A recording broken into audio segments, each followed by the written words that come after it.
খোলা না হলে তো ঠান্ডাই থাকতো। আবার খেয়ে নেবে।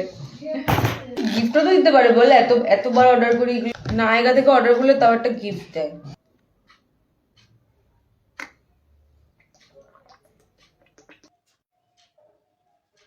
জুয়েলারি গুলো একটু চেঞ্জ করেছিলাম, ভেবেছিলাম কিছু নতুন। আপনি কি শুধু কয়েকটা দিন আশ্রয় চাই, আমার ডানাটা ঠিক হয়। হিমেলা